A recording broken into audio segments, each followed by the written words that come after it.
The name's Mabus, and I love Skyward Sword, and was very excited to do this list, until I realized that there actually isn't much variety when it comes to the bosses in this game. Amazing fights, just mostly repetitive. You'll see.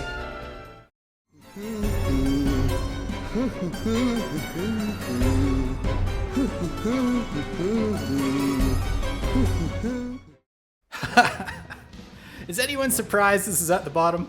You get to, you have to deal with the sucker 3 times at least throughout your gameplay. Now, if you want to get the Hylian shield and all the heart containers because you are an obsessive completionist and a true hero of legend, then you have the potential to visit the imprisoned a grand total of like 9 or 10 times if you're unlucky in the Thunder Dragon's Gauntlet randomizer. Why don't they just dip our balls in honey and stake us to an ant farm? Now, the fights with the imprisoned themselves aren't really all that bad. In fact, I actually enjoy doing them. It's just their repetitive nature and the fact that it always seems to interrupt the story at the most inappropriate of times. But if you know how to fight him efficiently, don't worry, you get to do it enough times to learn how to fight him perfectly, then he's actually an easy boss to defeat. Sure, there are other methods of defeating him that end up raising your blood pressure, like trying to slash away at his toes while he stomps lightning as he outruns you, but if you can just get above him, jump on his head, slash away, then my friends, you've got him beat no problem. And if I had to order which of the 3 fights I enjoyed the most, I'd have to go the second, third, then first. And the reason behind this lies solely on the shoulders of the Gruesonator. Set aside the fact that Grues himself is part of the fight, and the sheer fact that you get to catapult insanely large bombs at that abomination is just so goddamn satisfying. As well as being majorly helpful when it comes to stunning him in order to take out his weak spot. Anything to keep from slashing at his toes.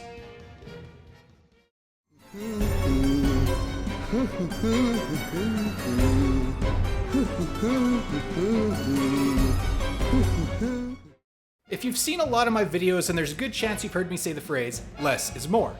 And in the final boss fight of Skyward Sword, nothing can be more accurate. It's just a sword versus sword fight to the death, in an empty arena with a thin layer of mirror-like reflective water pooling at your feet. Demise standing in front of you looking menacing as hell, and lightning. We can't forget about the lightning. And other than that, that's all there is. Simple, using nothing but your sword skills that you've acquired throughout the game.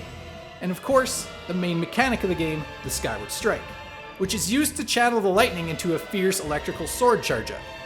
That's actually pretty fucking tough. And the fact that you miss your final blow at least once is a nice little false finish to this beastly final boss fight of the game.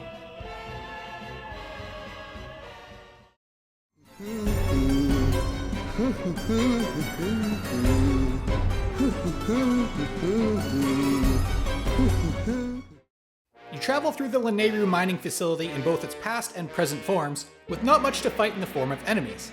Sure, there are some keys flying around and the odd floating pufferfish, and a few of those flying robot sentries, but there isn't even a mini-boss, unless you count the 2 Armor statues guarding the boss key as a mini-boss, but you fought them earlier in the dungeon, so it's not much of an obstacle on your quest at this point. And for the most part, you go through the facility somewhat relaxed. But all that changes once you go through the boss door and discover Molderak. Now, this shouldn't surprise you considering for the last 25 years of Zelda, if you go through a boss door at the end of a temple, you'll encounter a boss. It's pretty standard, really. But you do have to snap back to being battle ready pretty quick, and take Molderak seriously, or you'll be in for a world of hurt. You have to use the Gust Bellows to disentomb the giant arachnid, then stab its 3 eyeballs while avoiding being grabbed. Pretty basic, really. But if you don't have a shield for this, it makes it a lot more difficult because of the lack of mobility that you have while trying to complete your objective. Shield bashes come in clutch here. A solid boss fight indeed, and what makes this boss even better is that it appears later on in the shipyard in the Lanayru Sand Sea. But this time by surprise. No giant obvious door first to let you know that it's in there. It just locks your exit and pops out of the sand. But at this point in your journey, you just kind of make quick work of it, so it's a nice little addition to your adventure.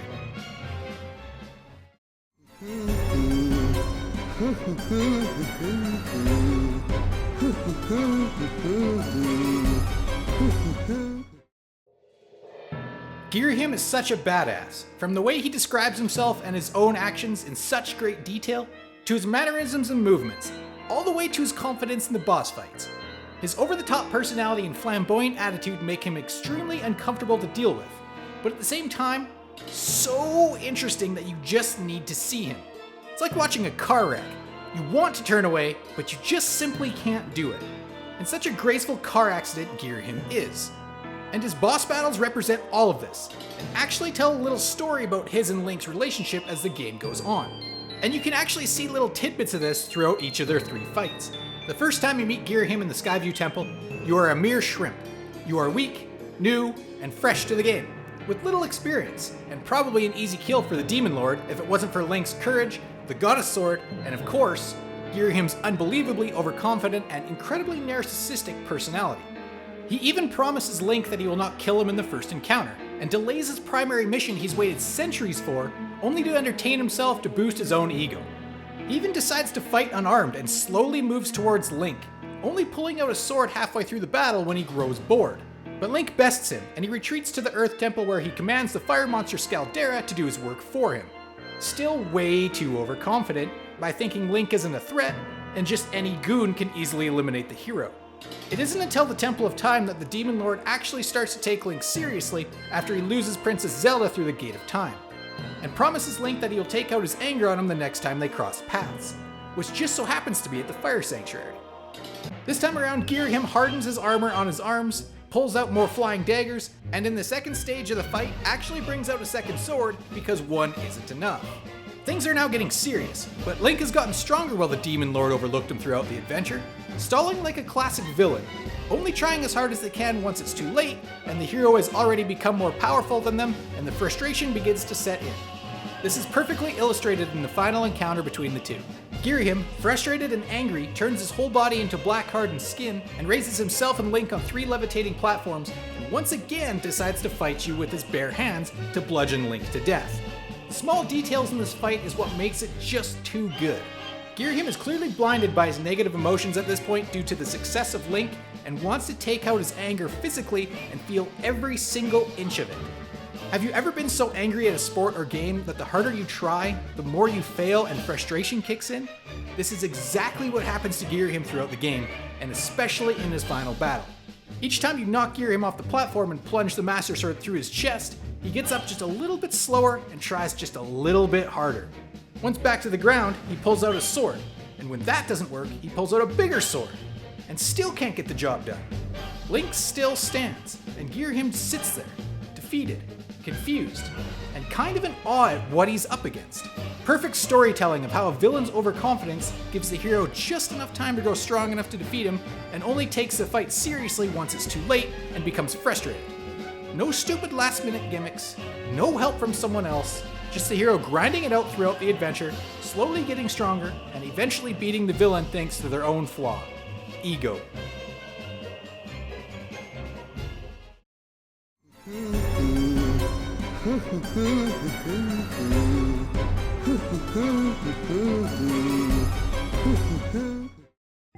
To be honest, Tantalus is a pretty solid boss fight. It's not the greatest, but definitely adequate. And part of the hate I tend to see him get may just be from how fucking awesome of a dungeon the Sandship was. Like, the dungeon itself was so much fun that even a decent boss fight would seem kinda crappy compared to it. Kinda like having the main event fight in the middle of the card. How do you follow that? This theory makes even more sense when you realize what temple boss was just fought right before Tantalus. He also gets a lot of unnecessary hate for looking like the love child of Mike Wazowski and Celia from Monsters Inc., as well as the part of the fight where you just kinda stand there and effortlessly spam swing your sword, with no use of skill whatsoever, onto his snake hair that tries to attack you. But other than that, this boss fight is pretty cool. Starting the very moment you walk through the boss door, the ship is under attack and begins to sink, and you need to get back to the deck ASAP. But there's obstacles and giant tentacles blocking your path that are making it difficult to traverse through, which I think is a very creative way to showcase the first phase of a boss fight. Then, once you are back on the deck of the ship, the real fight begins, and the monster reveals himself as the ship slowly sinks, imparting a feeling of urgency on you, as you desperately try to vanquish the giant Leviathan before the ship capsizes and sinks to the bottom of the Lanayru Sea. Even from the second to the third phase of this fight, Tantalus destroys the deck of the ship and forces you onto higher elevation while dodging debris, really giving this feeling of a sinking ship. Once you defeat him, the storm subsides, the sun comes back out, and it's just you, the sacred flame, beautiful scenery, and one of the most badass epic moments in the entire game that make taking down this abyssal Leviathan Tantalus feel just that much more extraordinary. The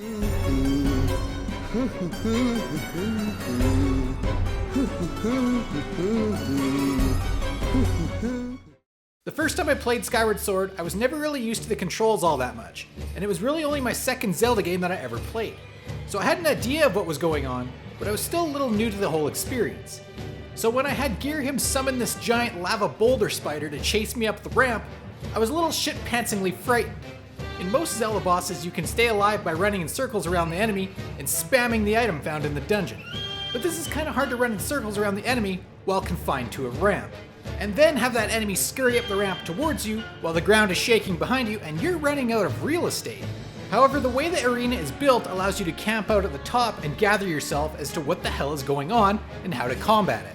Because Scaldera can't walk past the bomb flowers near the top without tripping them and rolling back down the ramp. Also, there's a metric fuck ton of heart flowers at the top where you can hide out if you need to heal up a bit, which is something I definitely needed to do the first time fighting this boss, especially considering how little hearts you have near the start of the game. The early bosses can sometimes be a lot harder because there's so little room for error. However, unlike most bosses I fought during my first playthrough, I actually managed to stumble through Scaldera the first try because of the safe area and the plethora of healing items and bombs that I had access to. Sure, it was a little cheesy, but it felt like such an accomplishment to overcome such a terrifying foe so early on in the game by adapting and learning how to defeat it. Once you understood its movements and utilized the bomb rolling mechanics, it didn't take too long to start chipping away at him and gain the upper hand.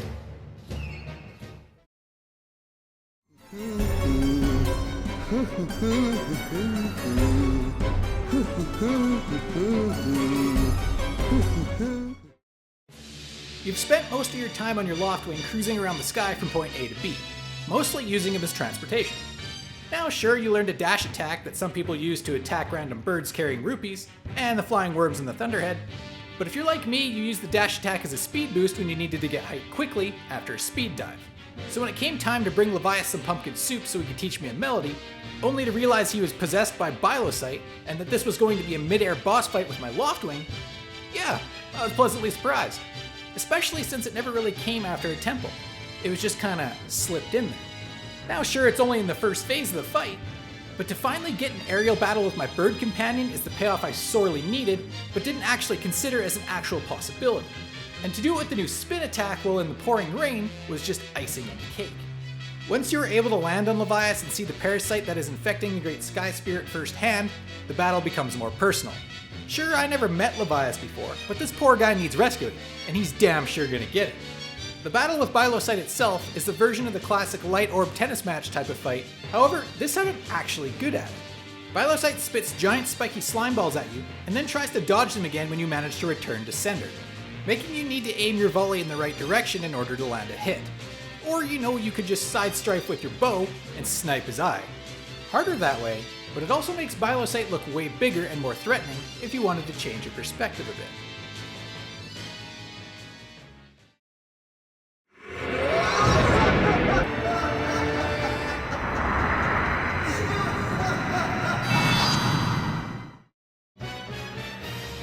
Oh yes! This shouldn't be a surprise to anyone. Like, at all. This boss is not only the best fight in the entire game of Skyward Sword, but dare I say the best boss fight in the entire Legend of Zelda series. Now I know there's a lot of great bosses in Zelda, and some even come close to topping Koloktos, but I don't think anyone can argue the sheer joy you have while going head to head with the giant ancient automaton. It all starts off with you interrupting Girahim while he's deep in thought, and out of anger summons Koloktos to battle you. Now the plot and setting for this boss is pretty cliche. Hell, it even happened before with Scaldera. But that all changes the moment Koloktos breathes life and the most badass fucking music I've ever heard leak into my ear canals reverberates in the background. Now, unlike most bosses, this one actually has the foresight and wherewithal to cover up his exposed weak spot so you can't directly attack it.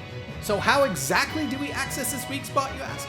Well, we use one of the most dynamic items in the entire series to rip this motherfucker's arms off his body and chop away at his helpless weak spot with our sword. Just when you think it couldn't get any more satisfying, he sprouts legs, has metal bars cover his weak spot, and instead of trying to pound you into the ground with his larger fists, summons big-ass swords for each one of his 6, yes, count them, 6 arms that he swings swiftly at you while walking towards you. Not even the giant pillars in the room can stop these blades from slicing through them. Remember this, it's important for the second phase of the battle, because now when you rip off his arms, he drops said giant-ass sword on the ground and allows you to pick it up for yourself. It's one thing to have beastly music, it's quite another to rip the limbs off of your opponent, but to beat the shit out of somebody with their own weapon is peak disrespect. And the way you chop off Koloktos' legs from underneath him, like he did to the pillars in the room, and leave him sitting there helpless on the floor with his detached arms surrounding him as you cut through the protective bars on his chest and slash the ever-living shit out of his beating heart with his own sword is so damn satisfying that the phrase beyond epic doesn't even begin to describe it. The Koloktos boss fight is next level fun, and actually does a disservice to the other bosses in the game being this damn good. This has been Mabus, and there's no doubt in my mind that these bosses were incredibly fun to fight. If only there was a vast variety of them. Always leave them wanting more, I guess. So in the meantime and in between time, stay tuned for more.